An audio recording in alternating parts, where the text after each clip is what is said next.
So one or two questions about question 8 from the paper. This was really interesting for me because in my mind, the situation makes perfect sense. I could just think about it intuitively, and the answer is actually D, which makes sense in my head. But obviously, an intuitive answer isn't always the correct answer in these. And so that's why we need to eliminate the ones which are not correct or give a decent explanation as to why we've made that choice. And that was really interesting because I had to then think very carefully about it, which was a bit more difficult. So what I've done is I've done some crude little drawings to try and explain what's going on here. Whoop. So what we're thinking about is the man's weight and the reaction force from the floor.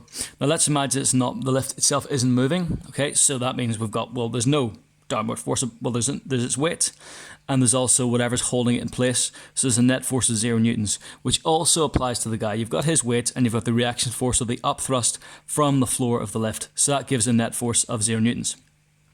Now, again, we could also imagine it moving at constant velocity.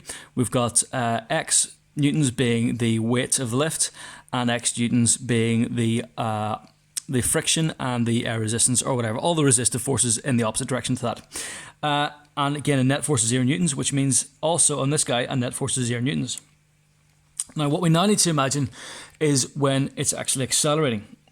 So I've just put some numbers onto these. We'll call this 2x and we'll call this x. Now, I found it very helpful to think about this in terms of if you imagine the lift itself was in free fall.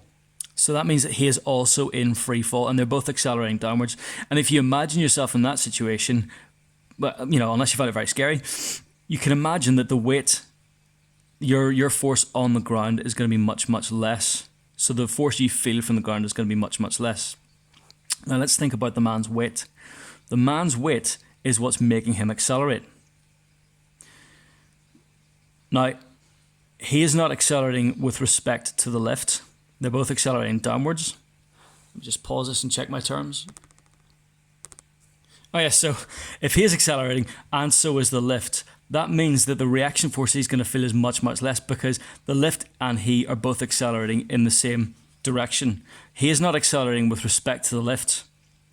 The lift, they're not accelerating with respect to each other at all. So that's going to mean that in effect, if they're both accelerating at the same rate, there's going to be a net force of 0. So the weight, the force that he's going to feel from the floor is going to be 0 because they're both accelerating in the same direction. Hopefully that makes sense. If it doesn't, ask me a question.